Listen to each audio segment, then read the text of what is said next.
There's a common misconception circulating about GLP-1 drugs, suggesting that basically they can replace exercise, and it's easy to see why. Is there a practical way to lose unwanted pounds? The idea of a magic weight loss pill has been part of pop culture for ages. While it's true that GLP-1s can lead to weight loss without exercise, the notion that going to the gym is pointless when on GLP-1 is a myth. The truth is, GLP-1s aren't a magic solution, but there is some amazing science behind the impressive results people are seeing. And exercise plays a crucial complementary role. In this video, I'm going to break down the science and explain how GLP-1s and exercise can work together to deliver the best possible results. I'm Chelsea and welcome to Shapeshifting. To explain why GLP-1s and exercise are so linked, let's first talk about exercise by itself. It's up to you to see that your body gets the activity it needs for better physical and mental health. The basic idea is that burning more calories through physical activity than you consume should lead to weight loss, right? Well, it is not that simple. Although there's evidence that consuming more calories than you burn leads to weight gain, exercise to burn those calories just doesn't seem to drive weight loss as effectively as people expect. Our metabolism is much more complex, and our bodies are highly efficient at conserving the energy burned during exercise. Genetic studies also show that obesity is often tied more to eating behaviors than physical activity. Calories are burned slowly through exercise, while they can be consumed pretty quickly, stacking the equation against those who are overweight. And while just move more sounds easy, anyone who's tried it knows it is not that simple. There are other, often overlooked barriers to exercise, especially for those with limited access to resources. For some, the cost of a gym membership or equipment is just out of reach, while for others, finding the time to exercise is an equally significant barrier. It often raises the dilemma of balancing personal well-being with other personal or professional responsibilities. While researching for this video, I realized that we often focus too much on weight loss as the primary outcome of exercise, overlooking its broader impact on overall health. It is a powerful tool for overall well-being, not just a number on a scale. I enlisted Dr. Vernon, a former hospital physician with a background in pharmacology and health economics. First, this episode is about exercise and GLP-1s, and there are a number of misconceptions we need to get to the bottom of. So the first one, you can't outrun a bad diet. It's not about the weight you lose. You can't lose weight with exercise alone. It's about the health benefits you get with the exercise. Second, GLP-1s are not a magic bullet. They're used in combination with a healthier diet and an exercise program that works for you, but they're complementary. Third, it is not shameful to be overweight. It's not laziness. The mounting evidence shows that actually that is wrong, it's outdated, and it's oversimplified, and the stigma around it is unacceptable in this day and age, frankly. As we know, GLP-1s offer rapid weight loss, but that speed can come at a cost, muscle loss. I asked Vernon about this as well. So during periods of extensive, significant weight loss, anywhere up to about 30% of your weight can be lost from lean muscle. If prolonged over a long period of time, that can also affect bone health and bone density. So that's the bad news. The good news is we understand there's this potential for losing muscle mass, and there's things we can do about it.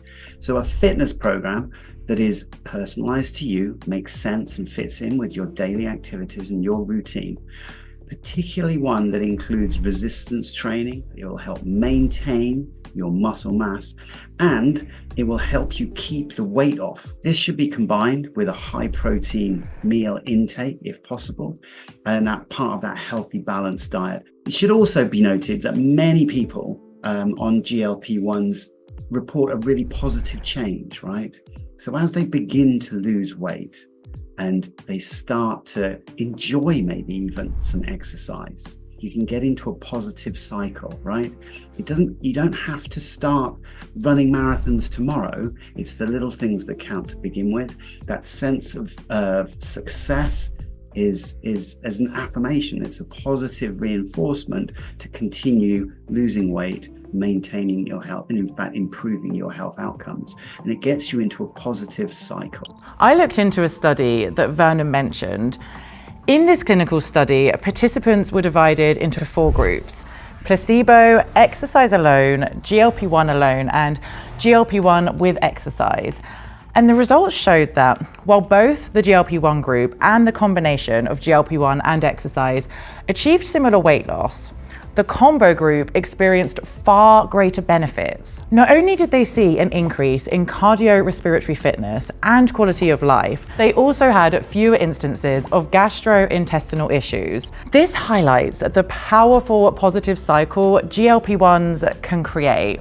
By aiding in weight loss, they make it easier to engage in physical activity, which then amplifies the physical, mental, and emotional benefits.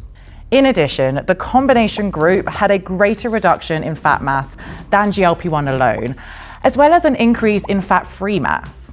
So with an appropriate amount of regular exercise, muscle mass can be maintained or restored. The exercise regime in this study followed the World Health Organization's recommendations on physical activity for health and consisted of a minimum of 150 minutes per week of moderate intensity aerobic exercise, or 75 minutes per week of vigorous intensity aerobic exercise, or an equivalent combination of both. This equals just about 10 to 20 minutes a day, which is much more reasonable and potentially easier to maintain than 30 to 60 minutes. And more might not even provide further benefit. On the other hand, eating less whilst using GLP-1s can result in lower energy levels and fatigue, which can itself make exercise harder. So everyone needs to find their own level of exercise and calorie intake whilst on GLP-1s. This raises interesting cultural and social questions about how we view ourselves and our relationship with exercise and diet while using these treatments. Many people I know rely on weight loss as a measure of success, believing that achieving a certain number on the scale equates to being healthy. However, with GLP-1 treatments, there is an opportunity to shift that perspective. Instead of focusing solely on weight loss, these treatments can also encourage a deeper introspection into overall health habits.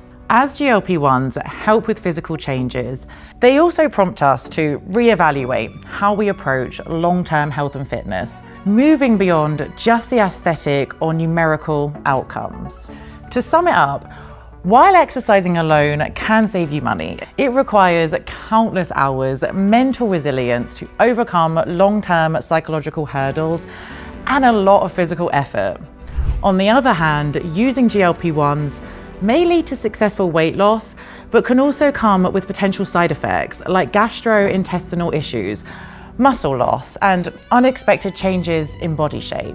However, the combination of GLP-1s and even a short daily workout offers unique benefits from both GLP-1s and exercise while minimizing negative effects. Keep in mind that GLP-1s aren't for everyone, and it is important to consult with a medical professional.